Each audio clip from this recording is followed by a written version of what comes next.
Kia ora, ko Stephanie tuka ingoa haere mai. Welcome to Adaptive Go. Today I'm going to talk about and show you two sit skiing techniques that I use to ski cat tracks safely and successfully.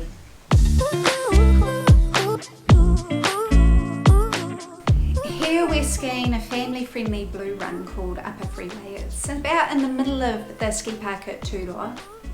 And from what I've seen when I look at YouTube videos from overseas, this is the size of what's often called a cat track overseas, but here it's one of our main runs down the mountain. A cat track on Mt Ruapehu is often just the width of this snowplow. Sometimes they're larger and wider and sometimes not.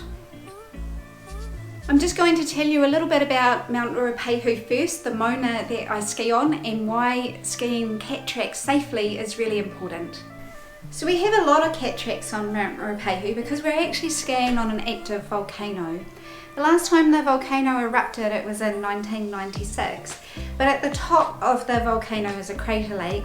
Sometimes there's lahars that happen, and the last lahar that happened was in 2007. Ruapehu Alpine Lifts and Department of Conservation do a lot to make sure that the mountain is safe to ski on, and there's warning signs and evacuation plans, and there's a lot of early warning signals and monitoring of the volcanic activity. Under the snow on Mt Ruapehu is volcanic rock. It's not grassy meadow or tussock, it's rock.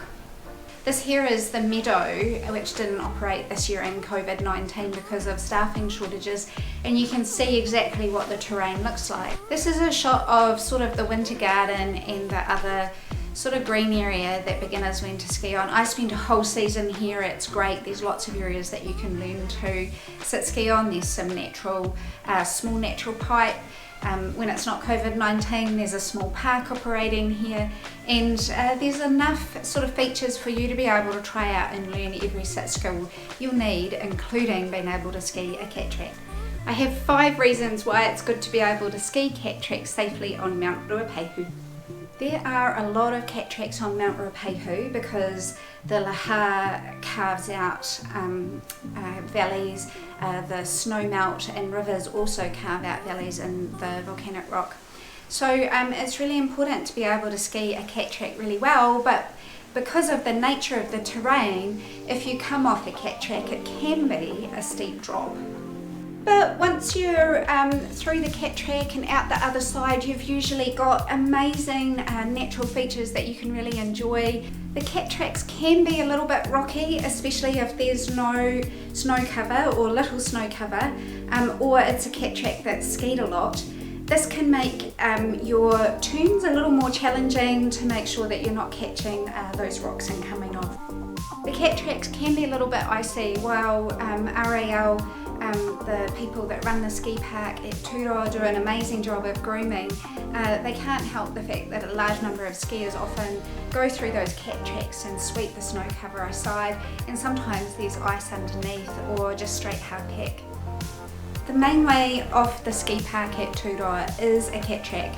It's called Clary's Track. It's got a steep drop on one side. It is a green run, but you need to be able to do those linked closed turns really well before you go down it without assistance. The last reason why it's really good to be able to ski cat tracks on Mt Ruapehu is that the cat tracks can get really busy, and also people can stack along the side of a cat track, which means that you can't always make the turn shape that you want to make. So it's really good to be able to do really tight linked closed turns when you want to ski cat tracks.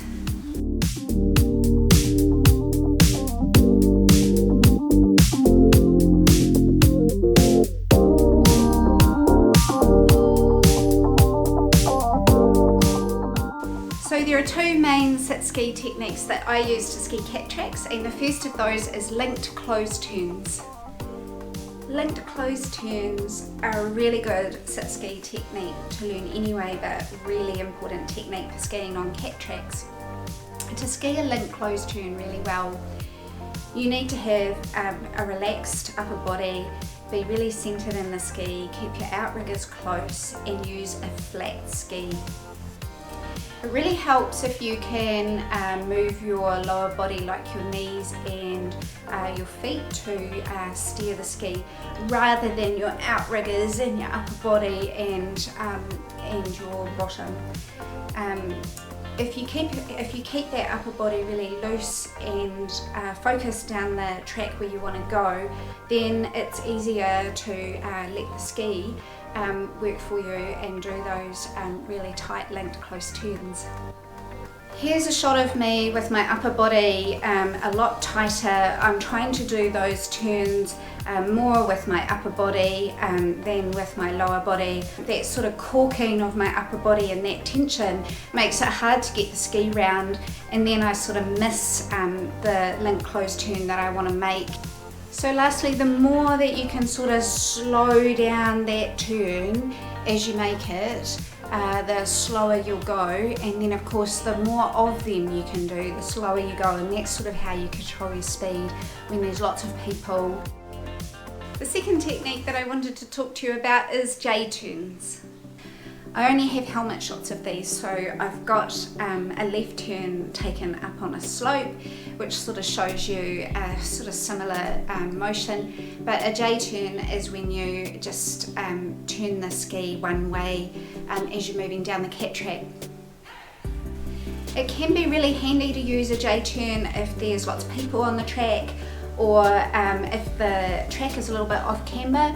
I also use the J turn quite a lot if the snow has been swept onto the side of the cat track, so I can use the snow to help slow down the speed of the turn and just have a little bit more control down the cat track.